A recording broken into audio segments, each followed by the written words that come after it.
So, Fred Astaire was a great dancer, but the better dancer was Ginger Rogers because she did everything Fred Astaire did backwards and in heels. Before we turned the mics on, I was talking to my next guest about how in awe I am of women. So women who stay home and take care of the family and take care of the kids, absolutely in awe. Women who have jobs, absolutely in awe. Women who have careers and build businesses, absolutely in awe. I don't know how they juggle it all. Being a man, I know I'm single threaded. I can do one thing at a time, and I do my best to do that well. My next guest, Sonali Batish, is on a mission to allow CEOs and founders to focus on market-facing activities, leading to growth in their companies. And she does this through her business called CoSpan Consulting. Am I saying that right? Cool. Sonali is a passionate businesswoman and a self-proclaimed scale addict. So I love it when women talk better business than any guy I could have on the podcast, and is always looking for ways in which business can gain scale with efficiency and efficacy. She's giving me words that are really hard for me to say. Her other passions, this is what's so cool. Her other passions are enabling women entrepreneurs, encouraging girls in STEM, and working on education-based solutions to bridge the socioeconomic gap. In her spare time, which I don't know where she finds it, she runs a podcast called My 2.0, which is about empowering women to embrace career transition. So we're going to be talking about that because Mastering Midlife is all about evolution. She's also a power lifter, which is way cool. And she juggles all this with a husband, 3 kids, and a golden doodle. So she's got a full life. So Sonali, thank you for being here. I'm so thrilled to be here. Thank you for inviting me.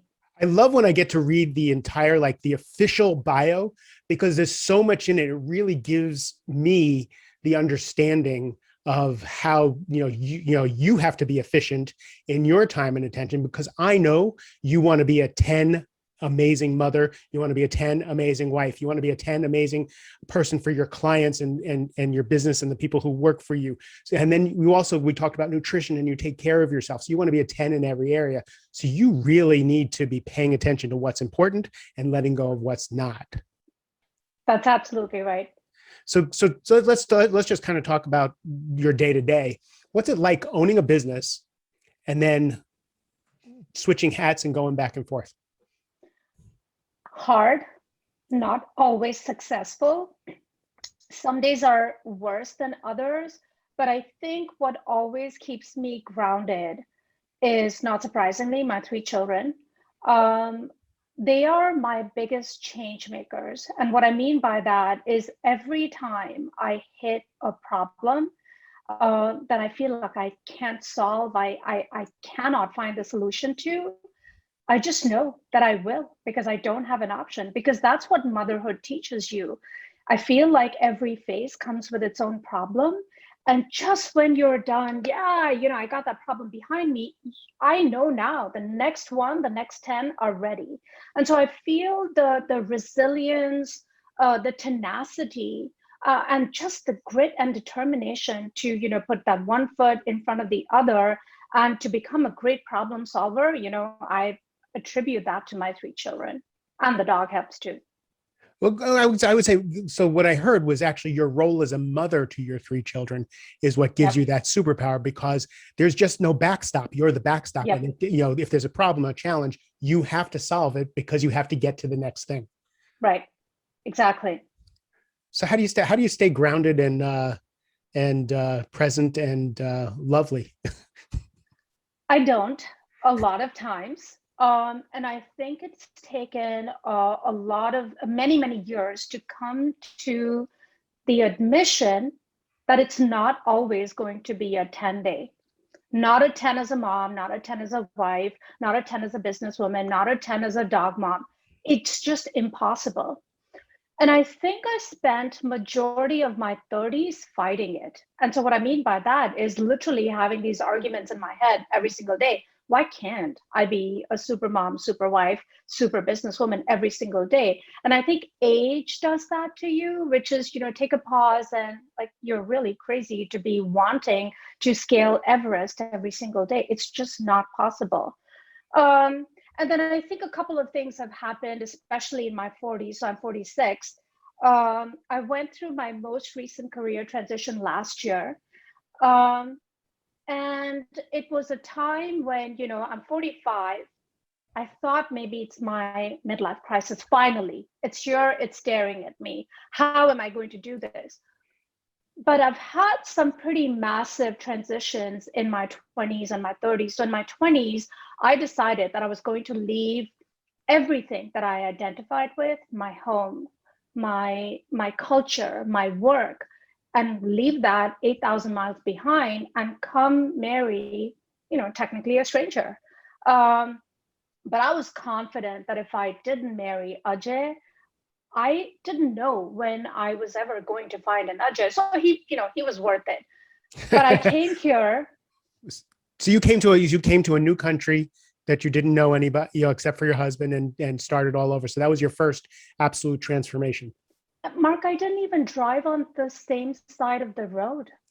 And I remember Ajay trying to teach me to drive, and I'm grateful that that did not lead to a divorce in our first year of marriage, because I kept running into cars. And I felt like the first year of my being here in the States was just that. I was just running into people, running into cars, trying to figure out who I was. And as soon as I started to drop my roots here, I found a job, I started to build a circle of friends, I got pregnant. And then I got pregnant again because, women are stupid like that, right? Because childbirth in my religion is compared to a rebirth. That's how severe the pain is mentally, physically. But like I said, women are stupid, or at least women like me are stupid because you do it not just once. I did it 3 times, right? So 3 kids. So hold on before you move forward, because we just talked about how your children are actually your grounding and they're the center of your being. So you didn't make mistakes having the kids, but what you're saying, it's kind of tongue in cheek, is that we forget how much pain and what it cost us to go that, so we go and do it again. Absolutely. And postpartum depression is real. No one talks about it. And when you put a superwoman like me, yeah, of course, they didn't talk about it in the books that I read. So hence it must not be true. But it's a problem that I'm experiencing in my head. How do I figure it out? And so it just goes back to, not asking for help, not being grounded enough, which is what I felt I was in my 30s with my kids. It was a little bit overwhelming, but you can't stop being the best mother. That's not an option you have. And then you have your career. The career did take a backseat. It was kids first in my 30s. And then I get to my 40s and I have, I'm 45 and I'm, experiencing my career transition. This time it's a little bit different. I feel like I have roots, I have my people. I'm not running into people, right? Driving You're comfortably. driving correctly. Your Exactly. kids are fed. My kids are fed. They're very vocal. But I heard my girls say a few things as they watched me go through my transition. Mom, what's your identity? How do you find a new one? Are you floating in nowhere?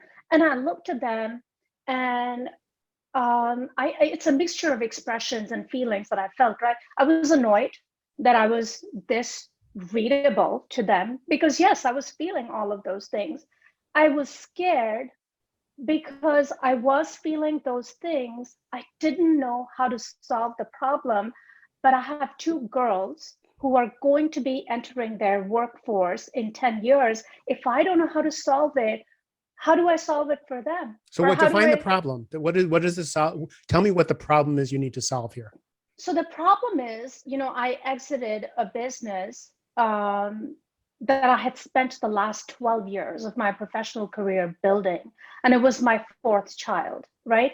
But I left that 4th child, and I was going to have to grow up and figure out what that next career or profession is.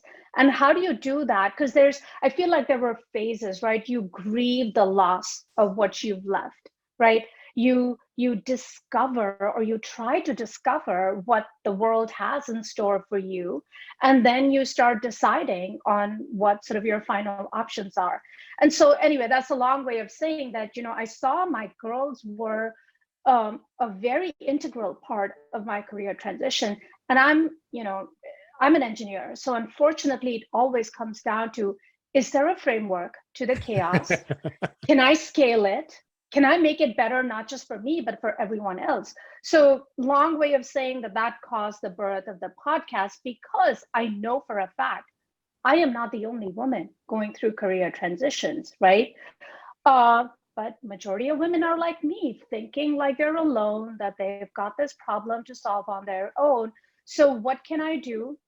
The way I solve most of my business problems is a stage and a spreadsheet, right? And so what I mean by that, either I get on a stage or I get people on the stage to discover what the problems are and what people's perspectives are. And then I take everything back into a spreadsheet because I use data to decide. And that's how we solve problems. So anyway, so the podcast, I started two goals: experiential wisdom through storytelling. And is it even possible to build that community of peer and mentor women who are lifelong learners, meaning they'll always have career transitions? What I really appreciate about this conversation is, if I met you at a party or at a business function or something, and I met you, I would automatically make some decisions about you, that you don't drop any balls. You've got it all together. You may cry every once in a while by yourself because you're human, but you'd never let it show, and you've got it all together. And I will never live up to you. What I really appreciate is that you tell the truth about what's going on the inside, where you're dropping the ball, how hard it is to actually be all things to all people. And I love that you also said in your 40s, because that's again one of the reasons why this is Mastering Midlife. What we talk about, I think everybody should be listening to, but we don't have ears to hear it because we think in our 20s and 30s we can be supermen and women. We can, check every single box. We can, be all things to all people. And then sometime in our 40s, it's just like we just can't do it. So now if we want to stay relevant, if we want to keep in the game, we now have to pick and choose. We have to manage our energy. We have to manage our attention, and we can only do the things that are really important. So it makes us be more efficient. Would you agree? Absolutely. Absolutely. I'll also say, and everything seems to go back to motherhood, at least in my case. I think the most important thing to me when I raise my kids is to walk my talk, right? And so I am not a superwoman. So why would I show them or tell them that and create false role models that do not exist? I want them to see me make those mistakes, because I know that just by watching me make those mistakes, A, they'll know that they will make mistakes, and B, I know they'll be better at handling those mistakes, right? Each generation is. So that's my primary purpose of being, open and vulnerable. The other thing is, it's kind of hard for me to not be. That's just my persona. I wear literally everything on my sleeve. And at age 46, I've learned to say it's a feature, it's not a bug. Hey, can I ask you a question and tell me if I'm off base here? Culturally, is Yeah. that something that's that your family and the people that you grew up with are used to, a woman actually wearing her heart on her sleeve? I'm a cultural anomaly.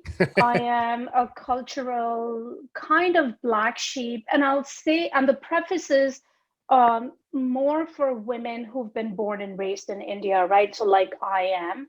But I think it's also the reason why I found my husband here, right? Because I don't know if I would have had the same opportunities to learn and grow had I waited for the right person in India. And to me, learning and growing always comes first before anything and everything. So I chose to, um, uh, immigrate 8,000 miles away from everything that I identified with. Does that answer your question? It does, and because I always find it, again, I appreciate the courage it takes to be yourself, to break the bounds of wherever you grew up and whatever that culture is, to be Yeah. yourself, right? So to Yeah. come out and to say that I'm an emotional person, right? And I let it show. That's a very brave thing, and it goes against the DNA. Like there's things in my background that who I am. It goes against the DNA, and it takes courage to break that gravity. So So there's two things, if I may add to that. The first thing is, and I've been reading and listening to a lot of this, right? So the concept of courage before confidence, and then confidence before competence. And so what I agree with is you have to be courageous before you become confident, right? And then the concept of confidence and competence, in my case, I am worried that I'm always going to be more confident than I am competent, which is why I'm one of the few people that loves the imposter syndrome, right? Because it forces me to slow down and be more mindful of, am I just going to jump on any and all stages and raise my hand and say, yeah, I can do this, right? As opposed to really deeply sitting down and thinking about, do I even have the competence? And I'm not talking 100% competence, right? But I believe you need to be at least 50, 60% competent to be able to do new and different things. So anyway, I just wanted to put that out there. And then I'm so glad you did, because I need to actually digest that for myself. It takes courage. It takes courage before you have confidence, and then confidence before you have competency. That explains a lot. That's just like light bulbs are going on. I've never heard that before. I've heard the courage before confidence. And my joke is always like, I've never been confident. I've never believed in myself. I just do things because I realize that I'm never going to believe in myself. So I might as well do things. But now that I see that, I am, there's a couple of things that I'm doing now. I'm being a writer, right? The courage to write a book before I could even spell properly and put sentences together, right? The confidence to put the book out there. Now the competencies, I'm a good writer. So that just makes perfect sense to me. So you just schooled me so well. Thank you. I appreciate that. You were about to make another point before I digressed. Yeah, so I wanted to go back to the statement that you made about emotionality, right?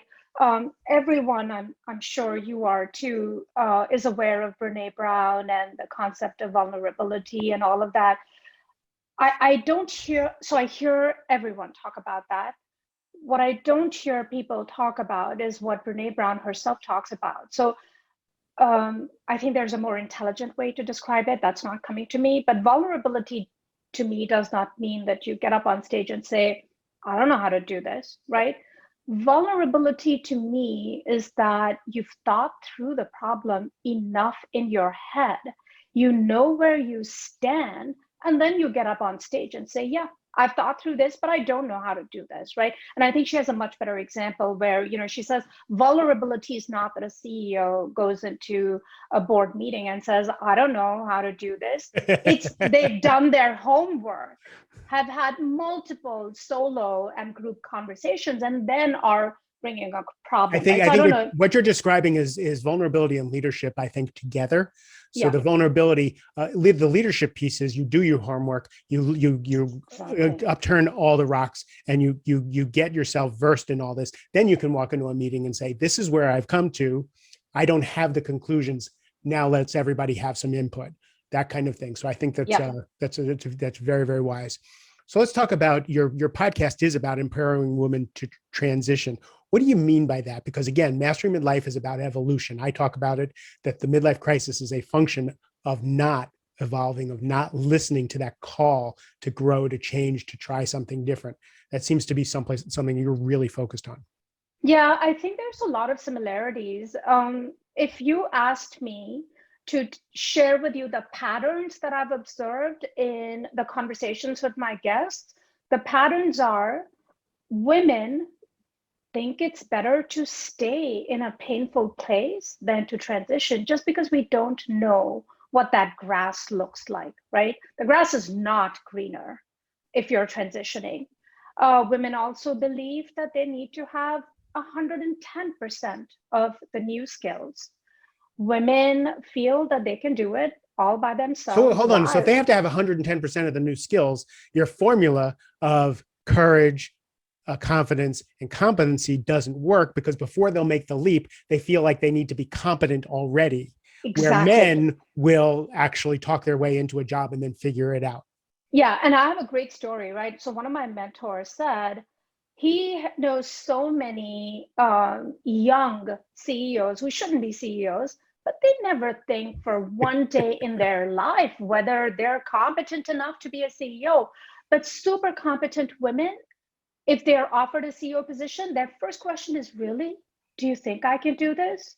Right? And so that's sort of a gap that I'm not foolish enough to think that I can solve these problems, but I do think there's value in at least bubbling up these questions and issues to the surface, right? So those are sort of the issues that I've heard as trends and patterns in my podcast. And then the answers that I've heard is you absolutely need an entourage, right? Your cheerleaders, right? And it could be friends, it could be your massage therapist, it could be your kids, but you can't do it alone, right? And then you absolutely need just 60% of skills to transfer, but you need to be aware of what your core skills are and how they transfer to the new domain. What women don't do, I think, is we tend to want 110% of the new skills, B, not be confident about our core skills, and C, not be articulate enough to explain why our core skills can transfer to the new domain. Does that make sense? It's very astute. And I think that's a lot of us. We're generalizing women and men and Yeah. all that stuff. But my friend Helen Appleby wrote a book called The Unwritten Rules of Women's Leadership, and I read that book and I relate to so many of the things she talks about how women can do what men can do, but they just need to do it a little differently because the world's set up differently. But reading about unseen work and visible work and all that stuff applies to all of us. But what you're talking about is just so valuable. Yeah. Yeah. And the last thing is, I think the folks that I have on my podcast and my target audience, I think the single thread that's common to all of us is we're just very ambitious in whatever we choose to do. And we're just lifelong learners, always looking for opportunities that make us, better moms, better professionals, better wives. So, and just to be clear, I don't think there's anything wrong in not being ambitious, right? But I'm just saying that that's not who That's my audience that's is. that's who your constituency. So Yeah. actually square that for me. Square the ambition versus the courage and competency thing. Because if you have people, if you say the common denominator is women tend to not jump until they're 110% competent, but they're Yeah. ambitious. Yeah. How do you deal Yeah. with that gulf? Yeah. So I'll give you my powerlifting example. So I was hoping that analogy would come in. I've been a powerlifter for about 4 years now. And so powerlifting is just lifting very specific and, heavy weights for a specific reps. And so every time I start a lifting cycle, I already know it's going to be harder. But there's a level of excitement that I feel just starting a cycle. So if I didn't have the courage, I would just be doing the same thing over and over again. But because I have the courage, and because I'm establishing a pattern of mini successes with each cycle, my muscles are being trained to develop the confidence and the competence, right? To the point that when I did my goals last year, I said in 2 years, I want to be competing at a powerlifting meet. And that's just really serious. It just involves a lot of mental, physical capacity, but that's just me being courageous, being confident that I'm going to get there, and also working on my competence to get there. Because you have a goal. You have a goal. You don't have to be competent now. You have to be competent Yeah, on that day. exactly. Exactly. Brilliant, brilliant, brilliant. So where can people find more of you? Because they're definitely going to want more of you. Oh, absolutely. So you can find my podcast at my2p0.com. I'm on LinkedIn as Sonali Batish. I'm also on Instagram. My podcast is, again, the handle is my 2.0 podcast. It's incredible. I'm going to put all of that in the show notes so that people can find you. I really appreciate you sharing so vulnerably and so real. I know that you expound on this on your own podcast and your own writings and your own blogs. So people will take you up on finding you. So thank you for being here. Thank you so much, Mark. The pleasure was all mine. Everybody else, you know that your time and your attention are precious to me. I love you and have a great rest of the day.